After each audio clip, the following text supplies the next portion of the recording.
புதுயுகம் உறவுகளுக்கு வணக்கம். இப்போ நாங்கள் எங்கே நிற்கிறோம்னு உங்களுக்கு தெரிஞ்சிருக்கும். ஆரிய குளம் சர்ச்சைகளோடு திறந்து வைக்கப்பட்ட அந்த ஆரிய குளத்தில் தான் நிற்கிறோம். என்ன விசேஷம்னு நினைக்கிறீங்களா? என்னடா பக்கத்தில் இருக்கக்கூடிய ஆரிய குளத்துக்கு வந்து நிற்கிறோம், என்ன விசேஷம்னு நினச்சிங்கன்றால் நிறைய விசேஷங்கள் இருக்குது. அதுக்கு முதல்ல இந்த விஷயத்தை பார்ப்போம். இந்த ஆரியகுளம் பகுதியில் கட்டிப்பிடிக்க தடை செய்யப்பட்டிருக்கு. ஏன்னு தெரியுமா? இதை கேளுங்க, தெரியும் உங்களுக்கு. என்ன என்ன உங்களோட கண்காணிப்பு வேறு என்ன? சாமான்கள் பார்த்து அடுத்தொன்று விடுவாங்க.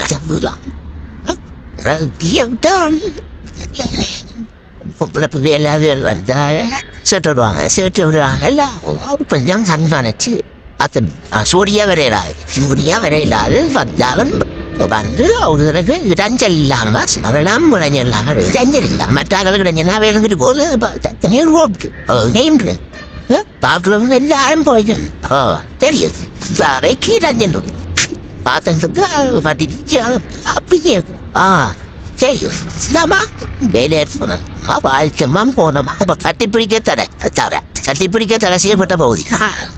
ஏன் குப்பையாக்குறாங்க? என்ன பராமரிக்கிறீங்களே? சில மீன்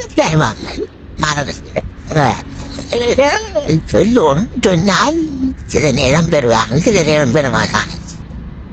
இப்போ கொஞ்சம் பரவாயில்லை. வந்து எல்லாம் வந்து தண்ணி எல்லாம் உள்ள வந்துச்சு. தண்ணி எல்லாம் தண்ணி மேலால வந்து எல்லாம் சுற்றி எல்லாம் வந்து எல்லாம் எல்லாம் எல்லாம் விட்டு எல்லாம் விட்டு எல்லாம் எல்லாம் நீட் பண்ணிக்கிறான். நீங்க வந்தவங்களோட முழம்புறாங்க யாராவது சோடியல் வெரைட்டி அப்படி இப்படி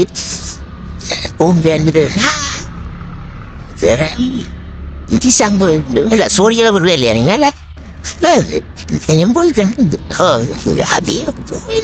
தமிழா வாட்டில் போயிட்டு சோடி இல்லாம இருந்துட்டு ஒரு சோடி பார்க்க கேட்கல. சரியில்லை. அது வந்து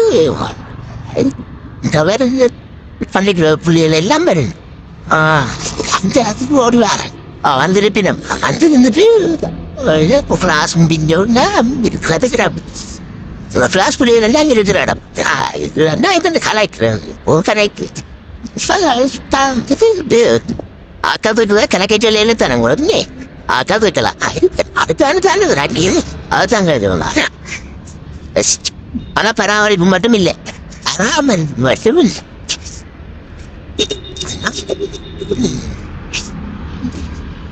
அல்லாடி இப்ப இன்னொரு ரெண்டு பழைச்ச பாம்பு வந்தா தெரியும் மீன் சத்திக்கிறாரு. எடுக்க மாட்டாங்களா? அப்படின்னா பூத்து போகிறாக்கும். ஐயோ சைனாமெல்லாம் கட்டி ஒரு வருவாங்க. வந்தா அள்ளி கொண்டு அள்ளுவாங்க. தொண்டையிட்டு அது டெய்லி வேணும் டெய்லி வரும். மகால சபையான்னு விட்டுத்தானே அது கண்டு விட்டுத்தானே சுத்திகரிப்பு பணியாக வந்திருக்கிறேன். அதுதான் போட்டு எல்லாம் நிச்சு அந்த போட்டு கொண்டு போனோம் எல்லாம் எல்லாம் அடைஞ்சிருக்கு. இப்போ அது வந்து வழியால வரும். அது வந்து சுற்றுலாக்கன்னு சொல்லி கொண்டு வந்தது. இப்போ குப்பையாளுற வேலையிலே இருக்கு. நல்ல நல்ல சிஸ்டம். ஆனா அதை கூட ஒழுங்கா செய்யலாம் இல்லையா?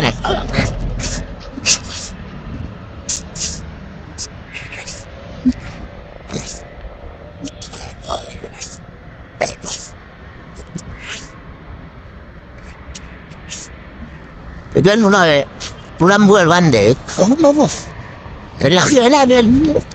உங்க உடம்புக்கு எல்லாம் தெரிஞ்சு அதை இதை பார்ப்பினும் வீடுகளுக்குள்ள தண்ணி வருது. சிலட்டை தண்ணி நிற்காந்து பார்க்கலும் இது பார்க்கலாம். இது பார்க்கலாம் முக்கியம். அதான் இதான் உங்களோட சித்திரமான நிர்வா அறிவுரை வரவங்களும் அப்ப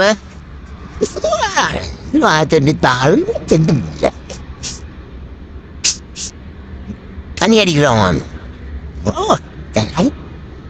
இதுல இருந்து குடிக்கிறோங்களே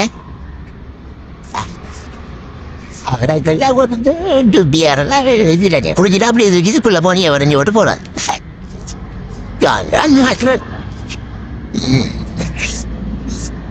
மாநகர சபையால் இந்த ஆரியகுளம் புனரமைக்கப்பட்டது. அதுவும் ஒரு சர்ச்சைகளோட அருகில் இருக்கக்கூடிய பௌத்த மத வழிபாட்டு தலத்தினுடைய பீடாதிபதியாக இருக்கக்கூடியவருடைய கடும் எதிர்ப்புகளின் மத்தியில் இந்த குளம் புனரமைக்கப்பட்டது. மிக கோலாகலமாக கண்டிய நடனங்களோடு எல்லாம் இந்த இது அமைக்கப்பட்டது உங்கள் எல்லாருக்குமே தெரியும். ஆனால் அந்த நேரம் சொல்லியிருந்தவ இதில் சுற்றுலா பயணிகள் வரலாம், தங்கி இருக்கலாம், அப்படி சுற்றுலா பயணிகளை கவர்ற மாதிரி இருக்கும். மண்டலம் 3D படமெல்லாம் வெளியிட்ட படம் காட்டினதெல்லாம் பார்த்துருப்பீங்க. இந்த ஆரியகுலத்தின் 3D படம் ஒன்றை போட்டு அந்த நேரம் பெருசாக படம் காட்டினவங்க இப்போ பார்த்தீங்கன்னா நடந்து போகிற பாதை கூட இடிஞ்சு விழுற நிலையில் கிடக்கு. இங்கே பாருங்க, எல்லாம் கரையான் பிடிச்சி சரியான பராமரிப்பு இல்லை, ஒன்றுமே இல்லை. அங்கே எல்லாம் கொண்டு வந்து அந்த குளங்களுக்கு விட்டு இந்த பாதை வந்து பாலம் இடிஞ்சு விழுற கட்டத்தில் நிற்கி. இதில் நடந்து போயக்குள்ளேயே இது உடைஞ்சு அப்படியே கீழே விழுகிற அளவுக்கு எல்லாம் அப்படியே உக்கி போய் கரையான் பிடிச்சி மலைக்கு உக்கி போய் அப்படியே கீழே விழுந்து இந்த பாருங்க எப்படி இருக்குண்டு. இதெல்லாம் கண்டுகொள்றது யார்? இந்த கஞ்சல் குப்பைகளை வெளியே அகற்றுறதுக்கு யாராவது அதிகாரிகள் வந்திருந்தால் பார்வையிட்டு இருந்தால் தெரிஞ்சிருக்கும் இப்படியெல்லாம் ஆபத்தான நிலையில இருக்கணும். இங்கே பாருங்க, இந்த அலங்கார மின் விளக்குகள் கிடக்கிறத எப்படி என்று ஒரு குறிப்பிட்ட நாளைக்குள்ள இதெல்லாம் உடைக்கப்பட்டிருக்கு.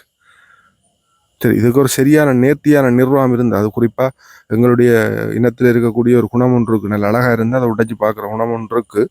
அதுகளை கட்டுப்படுத்துறதுக்கு தான் இந்த அதிகாரம் மிக்க பதவிகளில் ஆக்களை வச்சிருக்கு. அப்போ அவை என்ன செய்யணும்? இந்த மாநகர சபைங்க பாருங்க எப்படி குப்பை குளம் தேங்கி போய் நிற்கண்டு பாருங்க. ஜாழ் நகரம் மத்தியில் அருகிலேயே மிகப்பெரிய அளவிலான கல்லூரிகள், தனியார் கல்வி நிலையங்கள், இப்படி ஏகப்பட்ட மக்கள் வந்து போகிற ஒரு இடம் எப்படி இருக்குன்றதை பாருங்க. ஆனால் இவ்வளவு இப்படி இருக்கத்தக்கனையாத்தான் வீடுகளுக்குள்ள போத்தில்லையும் சிரட்டையிலையும் தண்ணி நிற்கிறதுக்கு எல்லாம் நுழம்பு வருதுன்னு சொல்லி ஃபைன் அடிக்கிறோம், தண்டனை வாங்கி கொடுக்குறோம். அது நல்ல விஷயம்தான், இல்லைன்னு இல்லை. ஆனால் இதையும் பார்க்கணும். இல்லை இதுகளுக்கு சரியாக கவனிக்காம விடுற ஆக்களுக்கு என்ன தண்டனை? இவைக்கு யார் தண்டனை வாங்கி கொடுக்குறது?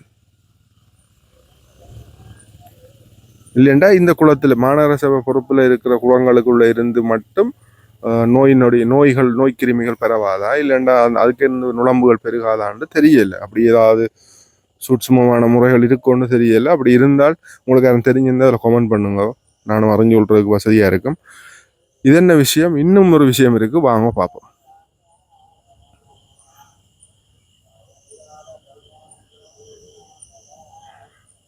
அப்படியே பார்த்துக்கொண்டு வாங்க எல்லாம் அப்படி இருக்கண்டு அதை வேகமாக விட்டுருக்கிறேன். ஏன்னா நீ நேரம் இது என்ன இது பொழுதுபோக்கு காணொலி இல்லாதபடியே யாரும் பார்க்க மாட்டீங்க, பயந்து கொள்ள மாட்டீங்கன்னு தெரியும். அதனால் இதை வேகமாக விட்டுருக்கிறேன். இப்போ பார்க்கலாம். நீங்கள் இன்னும் ஒரு விசேஷம், இது வேறு எங்கேயுமே நீங்கள் காண மாட்டீங்கள், யாழ்ப்பாணத்தில் மட்டும்தான் காணுவீங்க. இதை படியாக பார்க்கலன்னா மிஸ் பண்ணிடுவீங்க. நிச்சயமாக சொல்கிறேன், வேறு எங்கேயுமே நீங்கள் இதை மாதிரி ஒரு காட்சியை பார்க்க மாட்டீர்கள். அப்படி ஒரு காட்சியை தான் பார்க்க போகிறீங்க. அப்படி நீங்கள் வேறு எங்கேயும் பார்த்துருந்தா இதை தெரியப்படுத்தலாம். இந்த இதுதான் பார்த்தீங்களா, குப்பைகளை போடுறதுக்கண்டு அதை எடுத்து கொண்டு போகிறதுக்காக ஒரு குப்பை தொட்டி இருக்கும். ஆனால் அந்த குப்பை தொட்டிக்கே வச்சு எரிக்கிறாக்கள்லாம் எங்கடையாக்கள். பார்த்தீங்களா எப்படி இருக்கண்டு, எப்படி வசதி, எடுத்துக்கொண்டு போக தேவையில்லை, அப்படியே கொளுத்திட வேண்டியா. இது நான் நினைக்கிறேன் குப்பை எடுக்காதபடியா பக்கத்தில் இருக்கிற வீட்டுக்காரங்க யாராவது இந்த மாதிரி ஒரு வேலையை நல்ல காரியத்தை செய்தாங்களான்னு தெரியல. இல்லைன்னு சொன்னால் யாரும் வந்து இதுகளில் இருக்கிற அந்த விஷமிகளை ஏதாவது இந்த வேலை செய்ததான்னு தெரியல. ஆனால் இவ்வளவு குப்பை இதுக்குள்ள தேங்க விட்டது யார்? அதுக்கு யார் பொறுப்பு? இது எல்லாத்தையுமே வெளியேற்றுறதுக்கு மாநகர சபை ஒன்று இருக்கு. ஆனால் என்ன பிரச்சனைண்டா, இங்கே இந்த பதவி நிலைகளை தக்க வச்சு மற்றவர்களுக்கு அதிகாரம் காட்டுறதுக்கு தான் எங்கள்கிட்ட அதிகாரிகள் இருக்கே தவிர மக்களுக்கு சேவை செய்கிறதுக்கு இல்லை. உண்மையிலேயே இந்த சேவை இந்த ஒரு நேர்த்தியான வழியில் கொண்டு போகக்கூடிய முடியாதவர்களாக இருந்தால், இந்த மண்ணையும் மக்களையும் நேசித்தால், அந்த பதவிகளில் இருந்து விலகி புதியவர்களுக்கும் அதை செய்யக்கூடிய ஆளுமை உள்ளவர்களுக்கும் வழிவிட்டு விலகிறது தான் இந்த மக்களுக்கும் மண்ணுக்கும் செய்ய வேண்டிய ஒரு தார்மீக கடமை அல்லது பொறுப்பு. இந்த பொறுப்பை சரியாக நடைமுறைப்படுத்தினால் கண்டிப்பாக இந்த விடயங்களை எல்லாத்தையும் உணர்ந்து கொண்டு வருகின்ற தேர்தலில் இப்போ உள்ளூராட்சி சபை தேர்தல் வரப்போகுது, மக்கள் சேவை செய்யக்கூடியவர்களை மக்கள் தெரிவு செய்தால் நல்லா இருக்கும். அது யாரை தெரிவு செய்கிறன்றது உங்கள் ஒவ்வொருவருடைய தனிப்பட்ட விடயம் என்றாலும் இந்த எங்களுடைய நகரம் நேர்த்தியாக சுத்தமாக இருக்கணும் என்றால் கண்டிப்பாக நல்லவர்களை தெரிவு செய்யுங்க. இங்கே பாருங்கள் எப்படி உடைச்சி போட்டுக்கிறாங்கன்னு பாருங்க. ஒரு கொஞ்ச நாளைக்குள்ள ஒரு எங்களுடைய நகரம் அழகாக இருக்கணுமா இல்லையா, அதை பாதுகாக்க வேண்டியது எங்களோட பொறுப்பா இல்லையா? இங்கே வந்து மது பாவிக்கிறாங்க, அது பாவிக்கிறாங்க, நிறைய சம்பவம் நடக்குது.